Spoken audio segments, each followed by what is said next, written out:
good to be here, and good morning to the good people of the Flip TV, the viewers. Good morning, everybody. Banji Ogunjimi from, what's it called, Belgium. Okay, ọmọ ronúpọ̀ ọmọ Yorùbá ni ẹ ọmọ Yorùbá ni ẹ, so kò máa fún ẹ ní ọpọlọ at times, you know. Okay, Crown Banji. No, not just Banji Ogunjimi. Okay. That one is Ogunjimi from Belgium. All right, straight to today's topic. Afenifere telling President Bola Ahmed Tinubu to fish out sponsors of these bandits, terrorists in the country. I think the president needs to listen at this junction. What we need is action. Fish out people sponsoring these guys. That's what we need. We need solution to insurgency in Nigeria. It's overdue. It's overdue. It's overdue. You're kind of short of words. I mean, it's overdue. And you see, the president needs to rise up to the occasion now. And what we need from him is action, action, action. Let's talk. Let's talk more action. For these bandits to be displaying their pictures on daily newspaper, that means they are ready for the worst. And you don't play with a kid's glove with all this kind of charlatan bandits. You don't play with a kid, you don't play with them with a kid glove. And I think Mr. Bola Ahmed Tinubu, the President of Federal Republic of Nigeria, has to hit the ground running with these bandits to checkmate them and put them where they belong. And I believe he can do it. The armed forces can do it. The military personnel under Lagbaja can do it. So we believe the bandit can be crushed. We are not going to belong to youth that are not thinking, youth that they are so corrupt themselves, youth that you cannot even put any resources in their hand to share. They will divert the resources. And these are the same youth that will come on the head that say somebody is corrupt, somebody is corrupt. I know what I'm saying. If you want to come to a table, you must come with a clean hand so that people will believe in you. And it's a collective problem we are having in Nigeria. You will see a number of robber pointing finger to somebody to blackmail the Nigerian system for you. You see a thief calling thief calling thieves. That is one thing I want us to eradicate in Nigeria. Let us all go and change our narrative, change our behaviors, for us to be able to be serious to tackle the government. Because you cannot come clean with a clean hand and still say you want to tackle the government, because the government know who you are. The only thing is just to throw the meat pie or throw this thing to you, and it's just hungry. I know them, I know this thing. But when you come with a clean hand and you don't sell out yourself, they will take you serious. But majority of the leaders don't take Nigerian citizens serious, because they know what they need is just the pie to eat, food to eat. That's all. Once you give them food, that's the end of the. As they say, how much are they buying rice? You see some people still, how much is gari? How much is rice? When is it only food, or you need to engage them about your future, the future of your life, the future of your life? I mean, it's so sad that I'm a generation that witnessing all this. I belong to a generation that is witnessing all this, because this is not the plan. This is not the agenda that I worked for myself when I was growing up. And when we were growing up, this is not the Nigeria of our dream. This is not the Nigeria of my dream. This is not the Nigeria of my dream, Mike. And it's so sad. And this is the Nigeria of my children dream. That is not the Nigeria of my children's dream. So what are we saying? What are we saying? The Mr. President should swing into action, Mike. They should swing into action and eradicate this charlatan bandits. They call themselves bandits. And you look at their pictures, you see look at the riffraff. Look at the riffraff. Vanguard? Yeah, I think it's called. Vanguard, yeah. You look at the riffraff that is tormenting, that is troubling a whole country of 250 or 240 million. 50 million people. Can you imagine? And some people will sit down there and be saying they want to give them palliative, they want to give them, what's it called? Amnesty. They want to give them amnesty. Where did we get it wrong? You see, where we got it wrong is or since which administration did we really get it wrong? We got it wrong during President Obasanjo administration for allowing a governor then of Zamfara State to go into Sharia law, he went into Sharia law, and the lacuna there was created. The president said, okay, he's going to die on arrival. But it's the continuity of it we saw, and we saw it through the other guy, the former Borno State, governor, that gathered some youths together as a, pressure group for his campaign organization. And he used them, he dumped them. And these guys went astray, as you know, we are fatherless now, we are motherless. Let us get into jungle and start creating our own survivor. And that is the beginning of the Boko Haram you're saying. And the president then, Mr. President Obasanjo, GFR, or what the GCFR, came into scene to persuade those group then that they should just let the sleeping dog lie. Immediately he left, the members, they killed their leader that attended to Mr. Obasanjo, that gave Mr. Obasanjo audience. I think that was where the whole thing boomerang. And still, except some of these politicians want to deny, they started hiring those people for political benefit, political campaign and interest. And you can see how the whole thing have boomerang too. And to checkmate them now, I mean, I doubt. And you know, under Mr. Jonathan, the president of the Nigeria then, the American people came. That what plan did you people have on grants for us to support you to tackle this menace? Nigeria has nothing to provide to them, and these people went back that this is not a serious country.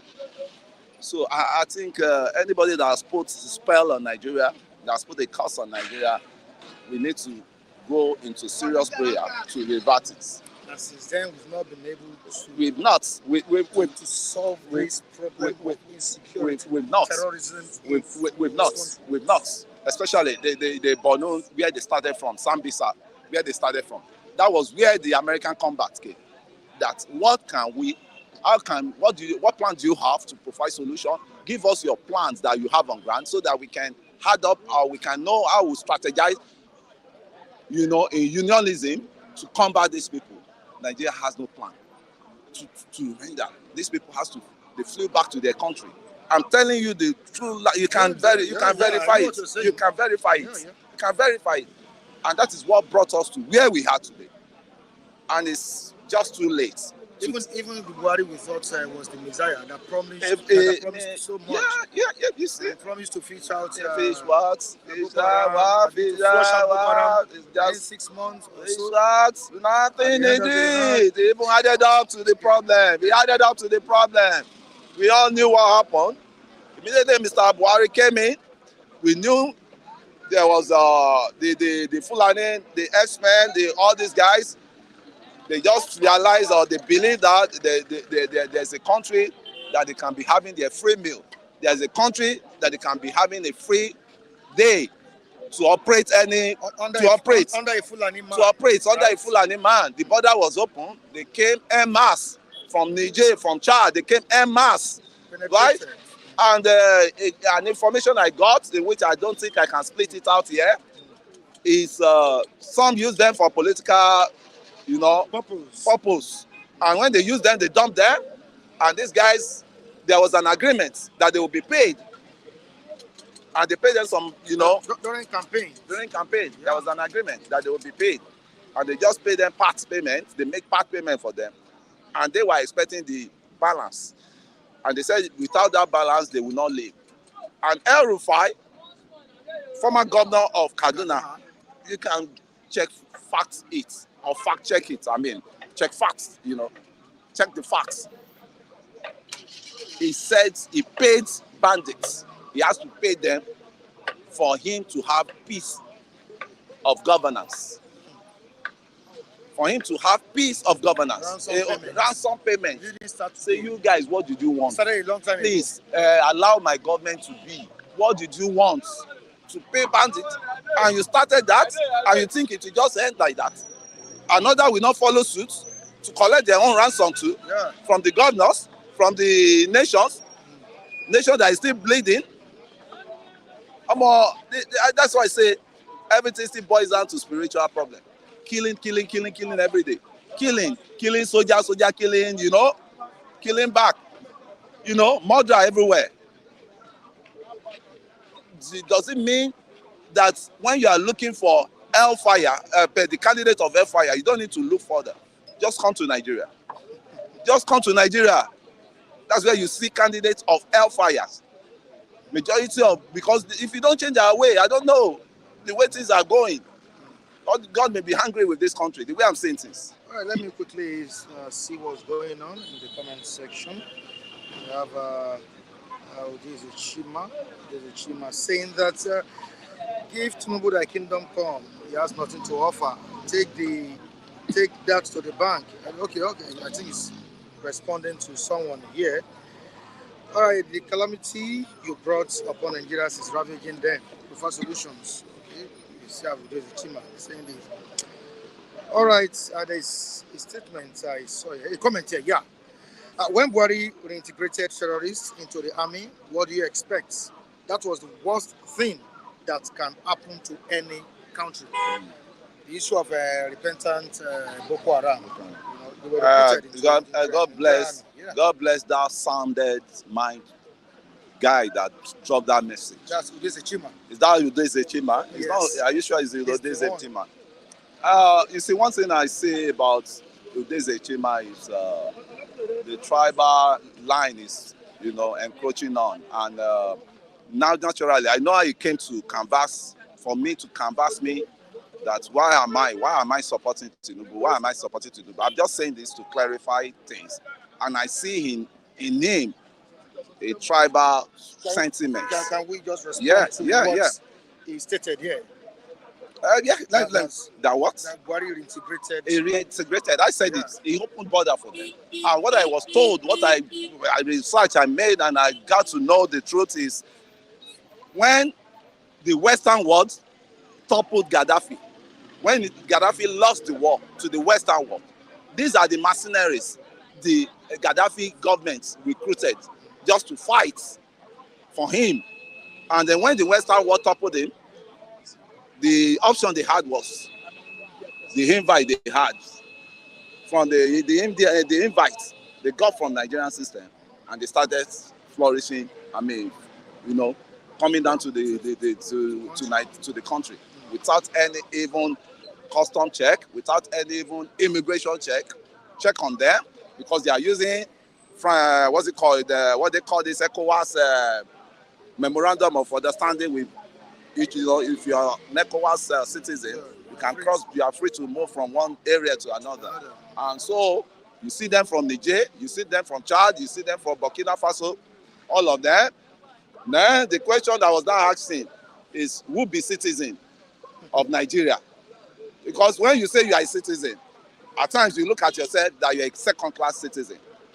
The real citizen are the one that having a free days. They have a free border to stroll in, stroll out. But you, if you want to cross through that border, you'll be checkmate. And you could see what happened to Igbo. The border he crossed through, it was very, very, delicate move he made then. But some people are crossing border. I even engaged one guy the other time. It's just close to my house. And I said, I've been seeing you in this shop for a while now. Where is that your brother that was there before? He said he has gone to Niger. Niger? I said, how did he make the movement? He said, Borno, Maiduguri to Niger is just 500 naira that will take you down. 500 naira that will take you from Maiduguri to cross over to Niger. So what do you expect? We have a porous border. You have 7 borders or 6 borders that links to the northern Nigeria from different, states of the West Coast states. You have 6, 7 borders that links, and they don't checkmate them. But Benin Republic, our own Cotonou border here, has been shut down. Food cannot come in, and food is going out through that area. So, Mr. President, please, this is a time for you to act. See, this is a time for you to stand up and get the needful done. Because the way things are now, if you don't take time, these bandits of the element of bandits, they will take over your government. All right, thank you so much, Kule. I really appreciate it. It's a pleasure.